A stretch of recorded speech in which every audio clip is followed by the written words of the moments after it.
नमस्कार, स्वागत है खबर A to Z न्यूज में। मैं हूं प्रदीप कुमार।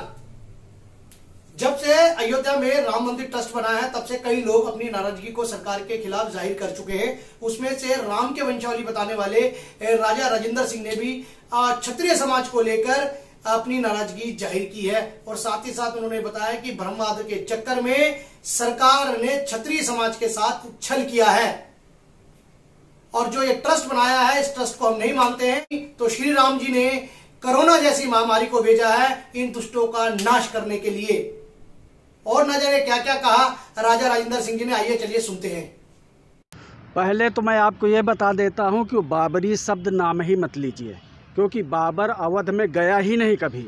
बाबर 4 वर्ष तक जीवित रहा है भारत में, दिल्ली और ये मेवात वगैरह में उसने युद्ध किया राणा सांगा वगैरह से, और बाद में वो एक बार बिहार से बंगाल तक के लिए गया है, उसके बाद वो मर गया। बाबर कभी भी अयोध्या नगरी अवध प्रांत में पैर रखने की जुर्रत नहीं किया, पहली बात। दूसरी बात, अगर बाबर ने मस्जिद का नाम लेते हो तो उसके बाद हुमायूं आया, अकबर आया, औरंगजेब आया, तब क्यों नहीं बताया कि यहाँ बाबरी मस्जिद थी, क्यों नहीं कब्जा किया? अगर अकबर को तो कहते हो महान था तो क्यों नहीं अवध में गया? वो अवध में एक बार भी क्यों नहीं गया? अवध में बाबर के पास ये असल में क्या है कि ये इन लोगों के साथ, मैं आपको सत्यता बताता हूँ, कड़वा सत्य बताता हूँ कि इनके साथ ब्रह्मज्ञानी लग जाते थे, ब्रह्मज्ञानी, और ये अपना कुचक्र चलाते रहे। अकबर के साथ, बाबर के साथ भी ब्रह्मज्ञानियों ने लोधी को अटैच करा दिया राणा सांगा के साथ। इसलिए जब युद्ध होने लगा, राणा सांगा सोचा कि ये लोधी तो मेरा आदमी है, और उसी लोधी के ही आदमी राणा सांगा के भाला पर भाला चालू कर दिया और युद्ध हार गया। तो यही हो रहा है कि राम जन्मभूमि जो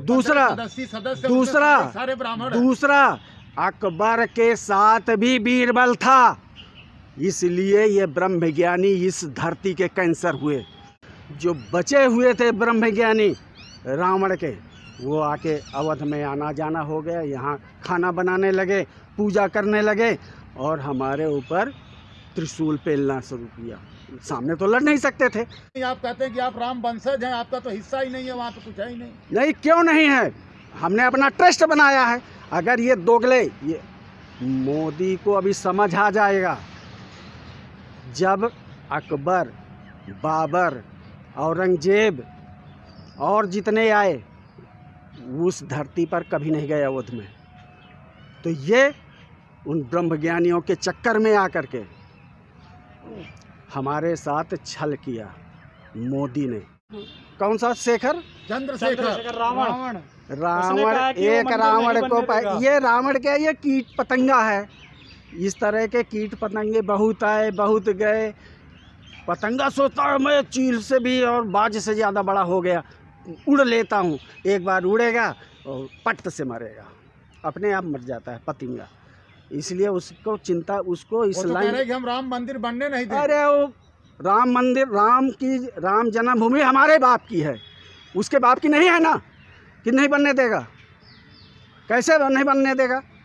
वो कौन होता है? क्या बात है जिसके कारण आपको उस बोर्ड के अंदर नहीं रखा गया? जब मति भ्रष्ट हो जाती है, चींटे के पंख तब उगते हैं जब उसको मरना होता है।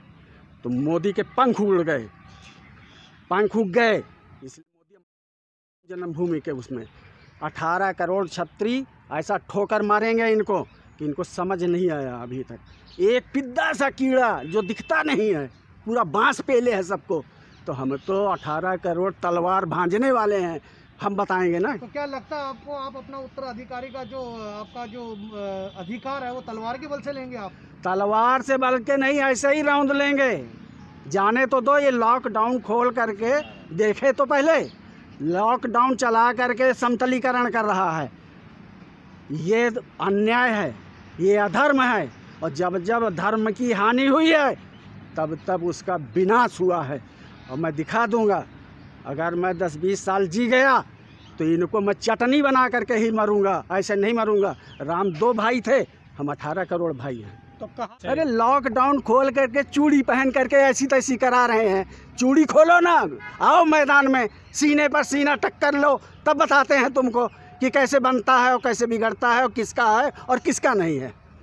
तो अगर सरकार आपकी बात नहीं मानती, अगले क्या कदम रहेंगे आपके? सरकार के बाप की है कि नहीं मानेगी? सरकार के बाप की है कि हमारे बाप की है? वो सरकार चाहे तो किसी को दान दे देंगे। भारतवर्ष हमारे बाप का है कि इनके बाप का है? ब्रह्म ही छत्री है, छत्री ही अमृत है, और अमृत को जो नहीं मानेगा उसका विनाश तय हो जाएगा। राक्षस अमृत को नहीं पहचाना था, इसलिए वो मर गए, मिट गए, और ये भी अमृत को नहीं पहचान रहे, छत्रित्व को नहीं पहचान रहे ना, ब्रह्म को नहीं पहचान रहे। ब्रह्म ज्ञानियों के चक्कर में, ब्रह्म ज्ञानियों का काम है ब्रह्म का परिचय कराना, उसका समर्थन करना, उसके बारे में बताना। और जब ब्रह्म ज्ञानी छुरा घोंपने लगेगा ब्रह्म को, तो विनाश होगा, विनाश तय है इनका। तो मंदिर में अभी 15 सदस्यीय जो ट्रस्ट बना हुआ है, उसमें तो आपकी भागीदारी नहीं है, उस पर क्या कहें? हम उस ट्रस्ट को मानते नहीं। हमने भी तो राम जन्मभूमि ट्रस्ट बनाया है, हमने बनाया है, जिसमें 50% छत्री रहेगा, 10% महिला रहेंगी, और 40% में प्रबुद्ध लोग और भी बहुत लोग हैं वो रहेंगे। यही ट्रस्ट लागू होगा। जिसके बाप की संपत्ति है वो होगा। आज से थोड़ी है, 2 लाख साल का मैंने वंशावली दिया है इन बेशर्मों को। इनको शर्म नहीं आती? किसी के घर में कुदा देगा डाकू को? वो अपना बनाए ना डाकू, जिनको बैठाया है वो लड़ करके तो लिया नहीं कभी। विनाश करने के लिए लिया है कि इस बीजेपी का विनाश तय हो जाएगा इसी राम जन्मभूमि में। एक राम, भगवान राम ने भेज दिया ना पिद्दा, जो दिखता नहीं है, माइक्रो से भी नहीं दिखता। कहें कोरोना है जी, घुस जाओ बिल में। अभी तो कोरोना भेजा है, और जब महारथी भेजेंगे तब देखना क्या होगा। लेकिन कई लोग ये कह रहे हैं कि ये धरती अनारियों की थी, ये मनवादियों की थी नहीं। अरे यार, अनार्यों की थी। अनार्य क्या है? अनार्य क्या शब्द है? धरती 2 लाख सालों का मैंने वंशावली दिया कि राजा हरिश्चंद्र काशी में गंगा के किनारे मुर्दा घाट में मुर्दा जला रहे थे। और इन बेशर्मों से पूछो कि राजा हरिश्चंद्र, गंगा जी तो भागीरथ लाए थे, गंगा जी तो भागीरथ लेके आए। राजा हरिश्चंद्र से 1 लाख साल बाद पैदा हुए। इन हराम के पिल्लों से पूछो जो बोलते हैं कि वो मुर्दा जला रहे थे। वो ये बोलते हैं ना, ये मुर्दा जला रहे थे काशी में गंगा जी के किनारे। तो जब 1 लाख साल बाद पैदा हुए, राजा हरिश्चंद्र अयोध्या के राजा भागीरथ से 1 लाख वर्ष पहले थे।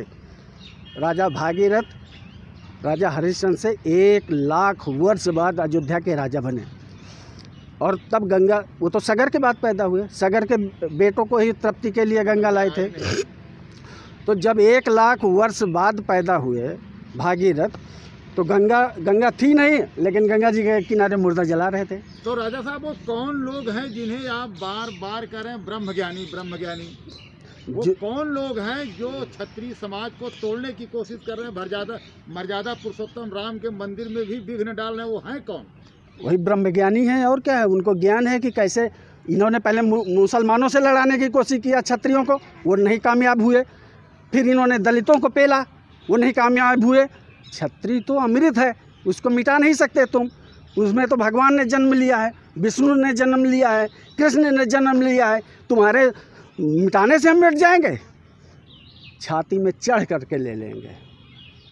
तो सुना आपने, राजा राजेंद्र सिंह जी ने कहा कि जो बाबरी मस्जिद की बात करते हैं, बाबर कभी अवध गया ही नहीं। और साथ ही साथ उन्होंने कहा है कि जो भारत के 18 करोड़ क्षत्रिय समाज है, वो अपना अधिकार छाती पे चढ़ कर लेंगे।